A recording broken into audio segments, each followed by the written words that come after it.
From the New York Times, it's The Headlines. I'm Will Jarvis, in for Tracy Mumford. Today's Tuesday, December 16th. Here's what we're covering. It would appear that there is evidence that this was inspired by a terrorist organisation, by ISIS. In Australia today, officials said that the gunman who opened fire on a Jewish celebration this weekend seemed to have been radicalized by beliefs associated with the Islamic State. They said they'd found homemade ISIS flags when they searched the suspect's car after the attack, along with improvised explosive devices. ISIS is created by an evil ideology that has been called out, not just by the Australian government, but globally as well. Officials also said that the suspects, a father and his 24-year-old son, had traveled to the Philippines last month, and Filipino authorities said the two visited the south of the country, which has been a center of ISIS activity for years. Australian officials have said the men had previously been on law enforcement's radar.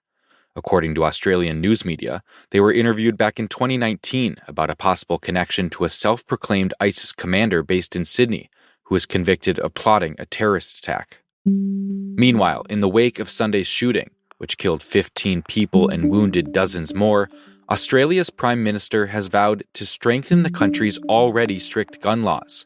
Potential measures could include a limit on the number of firearms a person can own. The Prime Minister also said the government should review existing gun licenses to ensure that people with them have not been, quote, radicalized.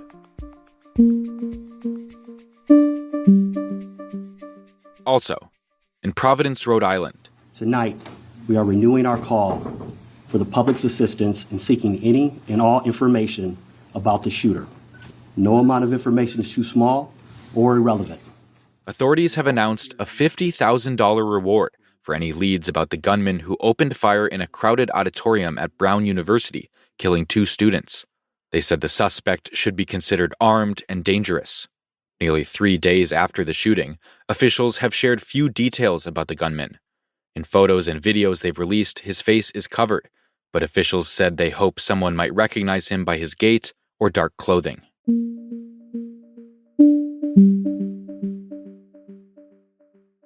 Now, 3 quick updates on the Trump administration. In a little while, you'll be seeing I'm suing the BBC for putting words in my mouth. Literally, they put words in my mouth. A month after first threatening to sue the BBC, President Trump filed a $10 billion lawsuit against the British broadcaster last night, accusing it of defamation. The controversy traces back to a BBC documentary released last year that spliced together 2 parts of a speech Trump made on January 6 before thousands of his supporters stormed the Capitol. The edit left the impression that Trump was explicitly urging people to participate in the riot. The network's chairman later apologized to Trump and admitted the film's editing was an error in judgment, but the BBC rejected claims of bias in its reporting. It's the latest legal action Trump has taken against a news organization. He's settled lawsuits over coverage on CBS and ABC and has another defamation suit pending against the Times. Also, this investigation was initiated in part due to the September 2025 executive order signed by President Trump to root out left-wing domestic terror organizations in our country. Federal officials in California announced that they've arrested people they described as left-wing activists, who they said were plotting to set off homemade bombs on New Year's Eve. They described the suspects as anti-capitalist and anti-government, and said they intended to detonate the explosives at several businesses when no one was around. Authorities didn't name the companies the group was targeting. The FBI said it foiled the plot after carrying out an undercover operation last week that caught the group trying to assemble and test pipe bombs in the Mojave Desert. According to officials, 2 of those charged had also discussed plans to attack ICE agents and vehicles in the next few months. And the Times has found that as part of the White House's push to slash diversity initiatives, the Trump administration has cut off funding for programs that help children with disabilities. A school for the blind has seen its funding cut, and programs for deaf-blind kids in 7 states have seen their federal money dry up too. Those services set kids up with interpreters and specialists who can help them communicate. The coordinator of one program in Wisconsin told The Times that for the kids, quote, "These dollars meant the world. In explaining its cuts, the administration has cited language in the group's applications for federal funding related to diversity, equity, and inclusion. A spokeswoman for the Department of Education said many of the programs use racial preferences and perpetuate divisive stereotypes. She said the funding was being reinvested to, quote, better serve special needs students.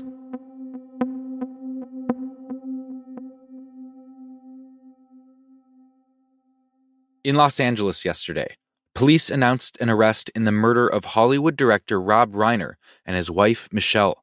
The suspect is their son, Nick Reiner. Police say the 32-year-old is being held without bail.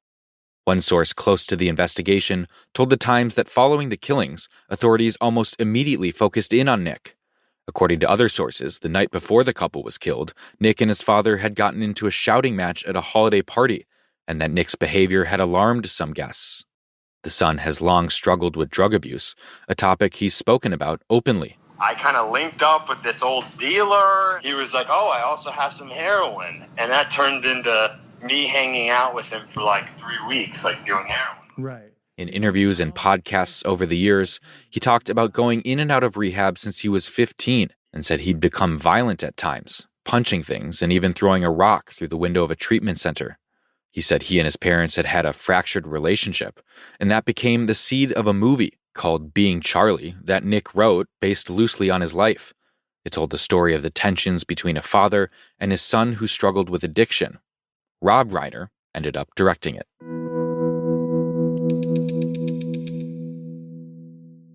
Across the U.S., more than 100,000 people are in need of an organ transplant, and each year thousands of people die waiting for one.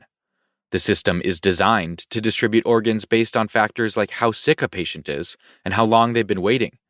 But a new investigation from The Times has found that some American hospitals have been aggressively courting international transplant patients who are getting fast-tracked for surgeries. A Times analysis of every transplant performed in the U.S. since 2013 shows that over 1,400 people from abroad came for the procedure, most of them from Kuwait, Saudi Arabia, Israel, the UAE, and Qatar. International patients pay hospitals as much as $2 million for a transplant. A handful of hospitals have hosted conferences in the Middle East, advertised in Arabic-language magazines, and promoted services like airport pickups for potential patients. They've also competed to win over Middle Eastern governments, which often pay to send citizens abroad for care. In text messages The Times got access to between employees at one hospital, one person messaged, quote, "We will do him, he is international," followed by the emoji with $signs for eyes. The former chair of the Transplant Systems Ethics Committee said the findings were troubling, especially because overseas patients don't contribute to the pool of donated organs. He told The Times, quote, "The unfortunate reality is that we don't have enough organs. When people jet in, get an organ, and jet home, it's a problem. It's not fair." You can find the full investigation at nytimes.com.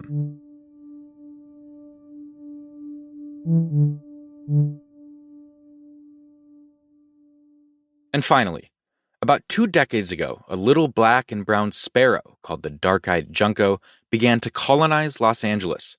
The birds usually live in the forest, but they quickly adapted to city life and made themselves at home on the UCLA campus.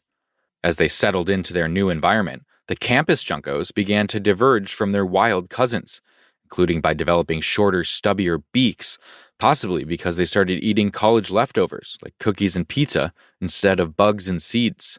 Now, a new study published in the Proceedings of the National Academy of Sciences has documented a remarkable and rapid set of evolutionary changes. When the campus shut down during the pandemic, the beaks of newly born birds reverted to their wildland shape, and when the campus opened up again, their urban beak shape returned. The scientists behind the study say they can't say for certain what caused those shifts in beak shape, but they think it was tied to changes in the bird's diet when humans stayed home. It's one of a number of surprising changes scientists observed during the pandemic in what became known as the anthropause. Mountain lions crept closer to cities, sea turtles ventured closer to shore, and some birds, who didn't have to compete with traffic and other human noise, lowered the volume of their songs. Those are the headlines. I'm Will Jarvis. We'll be back tomorrow.